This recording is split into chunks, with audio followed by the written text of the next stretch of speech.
سلام، خوش آمدین به رقابت هیجانی رو در رو، جایی که 500,000 افغانی امشب در خدمت دو فامیل قرار داره و امشب همراه ما دریا آمده. دریا سلام برات. چطور هستی؟ خوب هستی؟ پشت تاجق آمدی؟ دریا یک تفلک بسیار قندول، تفلک‌ها رو همیشه حمایت بکنین، تفلک‌ها رو همیشه تشویق بکنین. مثل دریا و یک تفل همتون هوشیار و نام خدا، همتون قندول و مقبول و همتون پاک و صفا و از جمله تفلای همتون نو جدید است. این سعی کنین تفلای چرک و چتل نیست که شما در کوچه می‌بینین که سنگ منگ میزنه مردم. تشکر، به افتخار دریا یک کف بزنین. بفرما دریا جان. خب دوستای عزیز، این قسمت برنامه ما می‌خوایم که معرفی شیم با هر دو فامیل. اول بیاین یک کف بزنین به افتخار فامیل غلامی که نماینده دی فامیل هانیه است. هانیه سلام برات، شب بخیر، خوش آمدی بر رو در رو. سلام خدمت شما قاسم جان. علیکم سلام. خدمت حاضرین در تالار، بیننده های تلویزیون طلوع، کسایی که همین لحظه ما رو میبینه. هانیه غلامی هستم، سرتیم خانواده غلامی. عزیز جان نیازنیمه. بسیار خوب. فارغ صنف 12 هسته، کارمند دولت. مرزیه جانم خواهرزاده هسته، متعلم صنف 9. کف بزنین برشون. میایم به طرف فامیل سلطانی که سرتیمشان یونس جان است. یونس سلام برات، شب بخیر، خوش آمدی بر رو در رو. علیکم سلام، به نام خداوند بخشاینده و مهربان. استاد یونس نبیزاده هستم، یک سرتیپ خانواده سلطانی و همچنان یک تن از اشتراک کنندگان برنامه رو در رو و سلام خدمت بیننده های عزیز تلویزیون طلوع تقدیم میکنم. همکارانم هر یک مجده زیارمند، یک تن از هنرپیشه موفق سینما، همچنان بخش مدلینگ و همچنان بخش نشرات فدراسیون ملی ژیمناستیک در پولیش، همکار ما استاد معروف سلطانی سرتنه تیم ملی ژیمناستیک و همچنان استاد موفق در رشته تکواندو. اوه بسیار خوب. واقعا این ورزشکاراست یا ما رو میترسونی یونس؟ این واقعا ورزشکارا هستند، میتونیم امتحان بگیریم. بله بسیار خوب. بفرمایید یونس جان و هانیه جان. هانیه نامتون بسیار آشناست در سایت اجتماعی. یک کس دیگه به نام هانیه نه در سوشال میدیا و یا که به نام چی میگن شه؟ شویشار. در جگرت نفس. سوال اول از شما پرسان میکنم. با این 100 نفر پرسان شده، تعداد جوابای 100 نفر بود 8. معمولا مردم در میله کدام غذاها را پخته میکنند؟ کباب. بلندترین امتیاز؟ بله. یک نگاه. بفرمایید.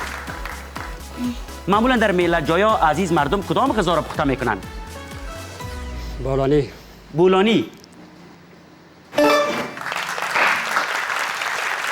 مرزیه، معمولا در میله جایا مردم کدام غذاها را میپزن و پخته میکنند؟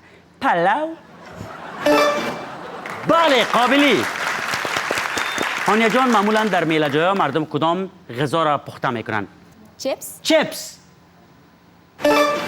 بله. عزیز، معمولا مردم با شما در میله جایا کدام غذا را پخته میکنند؟ شوربای گوشت. شوروا. بله شوربا. مرزیه، معمولا در میله جایا مردم کدام غذا را پخته میکنند؟ آشک. هانیه، در میله جایا مردم با شما کدام غذا را میپزند؟ قورمه. عزیز، معمولا در میله جایا مردم با شما کدام غذا را میپزند؟ 1 2 3 4 5.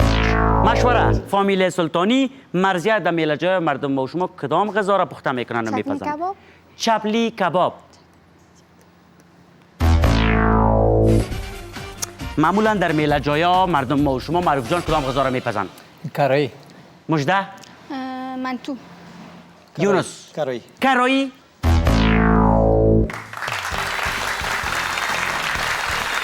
دو جواب باز نشد. شماره 8 شور نخود و شور نخو. شماره 6 منتو. دقیقاً خانم‌ها میفهمیدن ولی یونس قبول نکرد. خیر باشه، امتیازهای شما 80 است. سوال دوم پرسان میشه.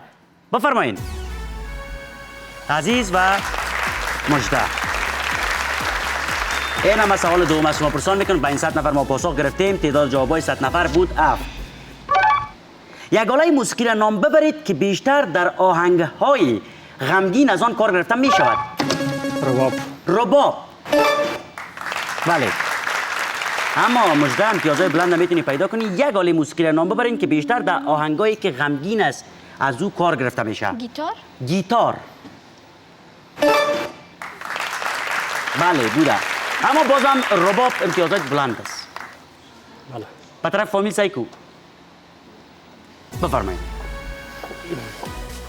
مرزیه جان یک آلای موسیقی را نام ببرید که بیشتر در آهنگ‌های تراژید و غمگین از او کار گرفته میشه. توله. بله توله هم بوده. یک آلای موسیقی را نام ببرید که بیشتر در آهنگ‌های غمگین از او کار گرفته میشه. آنیا پیانو.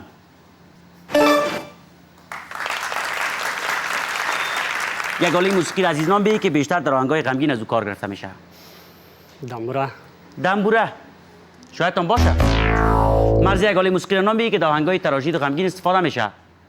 یک طبله. یک مشوره. یک آلای موسیقی را نام بگید که بیشتر در آهنگ‌های تراژید و غمگین استفاده میشه. آنیا وایلون. بلندترین امتیاز وایلن. یک آلای موسیقی را نام بگید که در آهنگ‌های تراژید و غمگین از او کار گرفته میشه. عزیز 1 2 3 4. یک آلای موسیقی را معروف جان نام میگیره که بیشتر در آهنگ‌های تراژید و غمگین از او استفاده میشه. کاسیو. است بچه‌ها دختراست؟ تشکر از اینکه صدای به خالی بوده نست. میگن نیست. نبود. جوابایی که باز نشد میبینیم. 2 شماره اف. دلربا شماره 2. ساکسفون. اینوی لحظه برین که اگه موسیقی میشنوین بعد دریا مراجعه کنین. این دریا دریای کابل نیست، وبسایت و اپ دریاست. وقفه.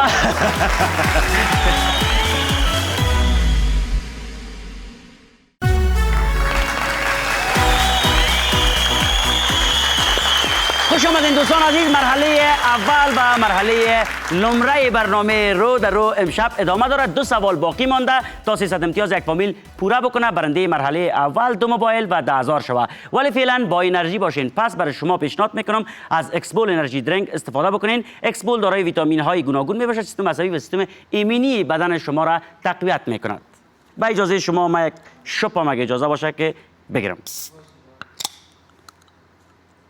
به اجازه تان. آل مرزیه امرای معروف میه. سوال سوم پاسخ بیتن. بفرمایید.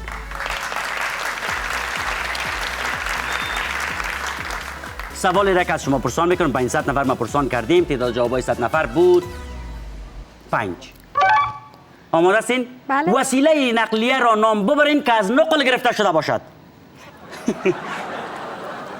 یک وسیله نقلیه را نام ببرید که آن را در مسابقات استفاده میکنند. بایسکل. یک وسیله نقلیه را معروف نام بگی که در مسابقات از او استفاده میشه. موتورسیکل. بله یک امتیاز بالاتر از امتیاز فامیل غلامی و طرف فامیل سلطانی. یک نگاه بفرمایید. استاد یونس وسیله نقلیه را نام بگی که زیادتر در مسابقات از او استفاده میشه.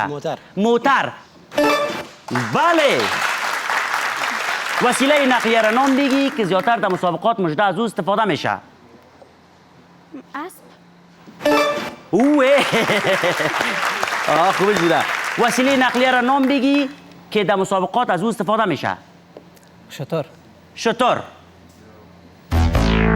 وسیله نقلیه را نام بگی که در مسابقات از او استفاده. کشتی. مسابقات کشتی رانی ها؟ بله. خوبش بود. مجموعاً امتیازهای فامیل سلطانی امشب به 200 امتیاز رسیده. ولی سوال 4 300 امتیاز باید پوره شود. 2 سرتیم.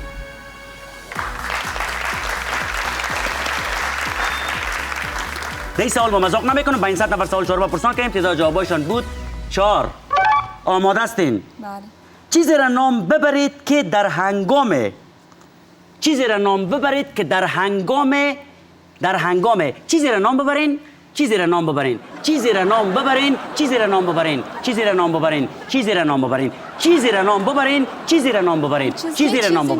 حالا من براتون میگم چیزی را نام ببرین که در هنگام چیزی را نام ببرید که در هنگام چیزی را نام ببر یونس، چیزی را نام بران یا که در انگام سوال یادم رفت. آها چیزی را نام ببرید که در هنگام خوابیدن میپوشید. لباس خواب. لباس خواب. بلندترین امتیاز لباس خواب به طرف فامیل امتو سایکو. بفرمایید. چیزی را نام بگید عزیز که در هنگام خوابیدن میپوشید. زیرپیران. زیر پیراهنی. چیزی را نام ببرید که در هنگام خوابیدن انسان میپوشه. چشم بند به چشم خواب. چشم بند. چیزی را نام ببرید در هنگام خواب انسان میپوشه. یک. زیر شلواری. مشوره. چیزی را نام بگید در هنگام خواب انسان میپوشه. پشابند. پشابند. پشابند از چه رقم؟ پشابند بازی در بند که خواب میکنید دست خود یک جلگه کمی دو نشته میکنه ورود ارن و پشو ورود ارن و پشه در اینجا ممنوع می باشد. پشابند. چیزی را نام بگی استاد معروف که در هنگام خواب انسان میپوشه. برزو جمپر. موافق هستم. برزو. مجموع امتیازهای فامیل سلطانی امشب به 4-2-5 کف برشان. خوبش بود و یک جوابی که باز نشد با هم یک جواب میبینیم. 3 بلوز. بله و جا داره که در این قسمت برنامه ما یک تشکری داشته باشم از شرکت خالد لمر. خالد لمر یک شرکت پیشتاز در عرصه تولید و واردات گوشی‌های هوشمند و ساده در سطح اینمی کشور است. شما میتونید که این موبایل‌ها را از شرکت خالد لمر به دست برین. همچنین در مغازه‌های موبایل فروشی میتونید که این موبایل‌ها را با استایل‌های گوناگون و با سیستم‌های مقبول زیبا 4 سیم کارت، 5 سیم کارت و تا 64 جی بی بالاتر از او هم جای داره. مبلغ 10000 افغانی را یونس جان برای شما ما تقدیم می‌کنیم. تشکر. و همچنین یک مشوره داشته باشین در مرحله نهایی 2 نفر چالاکتر کیا خواهد بازی کردن. میایم به طرف فامیل غلامی از هانیا، عزیز جان و مرزیه جان. خیلی ممنون. بودن شما برای ما میلیون و میلیارد است. زندگی برد باخت داره. تا سوال سوم 154 امتیاز داشتین. خوب بازی کردین. حرف پیام باشه کبرا در خدمت. تشکر از شما. کدام حرف نیست دیگه. عزیز جان تشکر زنده باشی قاسم جان. یک برنامه تفریحی است. برد و باخت مهم نیست. بدون شک. در کشور ما صلح و آرامی می‌خواهیم که مردم ما بتونن در خوبی و خوشی زندگی کنند. بانوایی که همیشه تشریف دارد برشون یک کلمه بگو که تا بالا نشنیده باشن. مرگ به بیشویی. تشکر از شما. زندگی خوشی داشته باشند. شما هم زندگی خوش و خوشبخت داشته باشین. موفق باشین. فامیل سلطانی. ما همراه همکارم مجده جان فرمان. بیاین مجده جان، بیاین یونس جان، بفرمایید. تبریکتون باشه. مرحله اول تمام شد و مجده و یونس دیگه امشب باید 200 امتیاز از 5 سوال آخر باید بگیرین تا 500,000 افغانی و 200 امتیاز بیه و 500,000 افغانی به وجود شما بیه. مجده جان و یونس جان در قسمت برنامه یک آهنگ باید یک نفر بشنوه. ما ابتدا می باشم اینا میرن آهنگ گوش میکنن. لپسینگ کدام آهنگ فعلا در کدام فیلمت کردی؟ آها کردیم. خب اگه یک آهنگ برات پلی بکنیم لپسینگ کرده میتونیم اینجا یک آهنگ که آسان باشه. همکارا برش یک آماده بکنیم.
بسیار مقبول. بسیار تشکر. عمومی عجب قدش بلنده کس نمیافتی که دبای قدش بلند باشه که طرف از او اشاره کنی. ولی این طرف اینا اشاره کردم دیگه. قد از او هم قدش باسته. خیر فرق نمیکنه دیگه بلند خواهد. خب یک چند حرکت جمناستیک مجده نام بگی که دوستان نفهمن. من اون بگیرم. تو خودت حرکت انجام بده. خب ولی دریشی یازه ولی به مو اندازش یک خرابی نکنم. یا رحمان. من قسم حرکات انجام آه ندادم. بیشک والا بیشک اوه بیشک گریشیت در قید بسیار است، مقبول نمیشه. بسیار باید مقبول آره ما بسیار خود واضح نگفته بودیم که توضیح قسم متوجه مرا قسم دست جان. خداگاه نکنه قسم گیر. تجار ما پهلو نسکنیم ما 5 رقم جمناستیک باز بودم یک وقت دوید دورانای بیال ما در منطقه خود بچه که از سنش از 14 به پایین باشه طرف ما چپ سعی کردن. بسیار تشکر یونس جان، مجده جان تشکر. برین یک آهنگ بشنوید مجده بفرمایید. جای درست است. هموطنان عزیز برین به دریا فریحه را نگاه کنین، قیام را نگاه کنین، عثمان را نگاه کنین و همچنان بالگاه را نگاه کنین. درود بر روح چنگیزخان بزرگ. وقفه.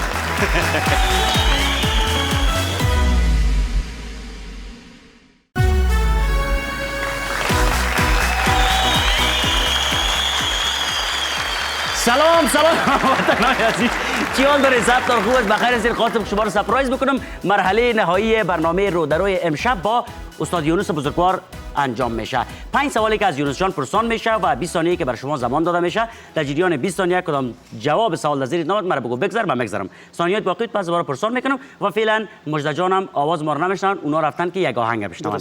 آماده هستی دیگه خودت؟ بله. 20 ثانیه را بر یونس آماده بکنین. یکی از مناطق مشهور کشور کانادا را نام ببرید. بگذر. یکی از مناطق کابل را نام ببرید که نمیخواهید آنجا رانندگی کنید. اطراف. معمولا در یک ماه چند بار به مهمانی می روید؟ 3 بار. نامی را بگویید که به عنوان یک تخلص نیز استفاده می شود. احمد. معمولا الماری اتاق اطفال به کدام رنگ ها می باشد؟ رنگای سفید. یکی از مناطق مشهور کشور کانادا را کف. سوال اول ما بود که یکی از مناطق مشهور کشور کانادا را من گفتم نام ببرید. شما گفتین که بگذر. سروی 100% گذشته و امتیازی که برای شما میآید 0 است. یکی از مناطق کابل را نام ببرید که نمیخواهید آنجا رانندگی کنین، درایوری کنین و موتر بدوانین و امثال اینا. شما گفتین. اطراف. سروی در مورد اطراف چی میگه؟ بازم 0. معمولا در یک ماه چند بار به مهمانی می روید؟ 3 بار گفتین. سروی در مورد این 3 بار چی میگه؟ 20 امتیاز گرفتن. نامی را بگویید که به عنوان یک تخلص نیز استفاده می شود. شما گفتین احمد. 29 امتیاز. معمولا الماری اتاق اطفال به کدام رنگ ها می باشد؟ سفید. سروی چی میگن؟ 18 امتیاز. خوب بود. مجموع امتیازاتتان 67 امتیاز شد. استاد یونس خوب بازی کردین، معقول بازی کردین. تشکر زنده. بسیار تشکر. با شما یک برنامه بسیار خوب را داشتیم. بفرمایید و جای سرتیم و حالا مجده ببینیم که چگونه پاسخ دادن. شما میتونید یونس نمیز جای سرتیم استاد شوین. مجده جان بفرمایید. یک مدل چه خصوصیات باید داشته باشه؟ البته از نظر شخصی من بله. باید مقبول باشه دیگه، جرأت داشته باشه، بله. اندام مناسب داشته بله. باشه. اینا مهم است برای یک مدل. یعنی هدف از تو است که نظر من باید مدل شوم. هدف تو نیست. اندام مناسب داشته باشه، مقبول باشه. بچه‌ها مدل ما و شما داریم. بله دقیق. 5 سوال از مجده جان پرسان میکنیم. 25 ثانیه برای مجده زمان میدیم. مجده تا جریان 25 ثانیه کدام جواب در ذهن تا نامت مرا بگو بگذر.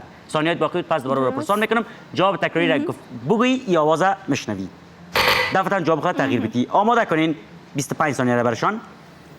یکی از مناطق مشهور کشور کانادا را نام ببرید. بگذر. یکی از مناطق کابل را نام ببرید که نمیخواهید در آنجا رانندگی کنید. چوره عبدالحق. معمولا در یک ماه چند بار به مهمانی می روید؟ 3 بار. 2 بار. نامی را بگویید که به عنوان یک تخلص نیز استفاده می شود. محمدی. معمولا الماری اتاق اطفال به کدام رنگ ها می باشد؟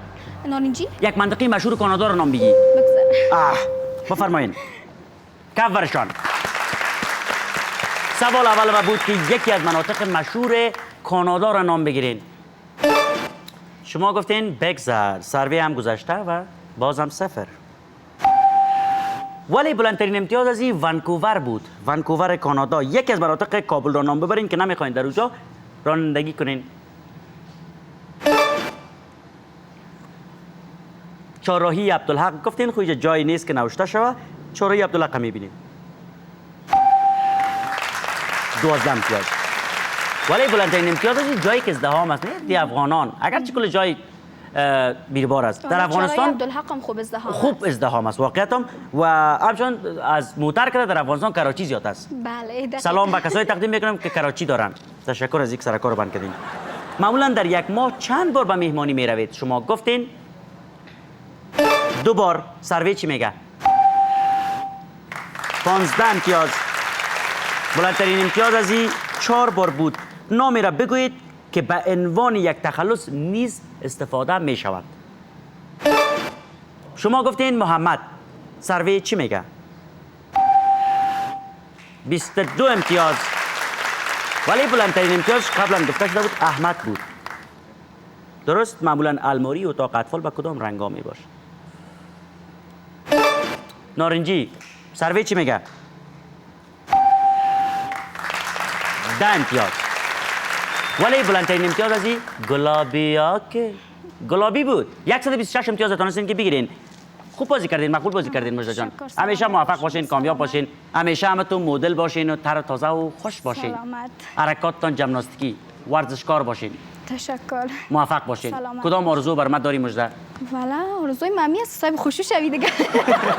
به افتخار مجدا یک کف بزنین. بفرمایید مجدا جان. سلامت باش. میخوایم تشکری از اکسپول بکنم. اکسپول دارای ویتامین های گوناگون می باشد. تشکر از اینکه حمایت میکنید رو در رو را. تشکر از شرکت خالد لمر موبایل های پرایم. یک سر بزنین به دریا. سریال های تفریحی و ویدیوهای مقبول و جالب و تراژید و عاشقانه را میتونید نگاه بکنین. و همچنان 4 5 6 فراموش نکنید. شماره 6 افشار بتین، دوباره شماره 2 افشار بتین. برای مردم خود عزت، صحت و خوشی میخوایم. تو جه دیکا توی جانا سنم.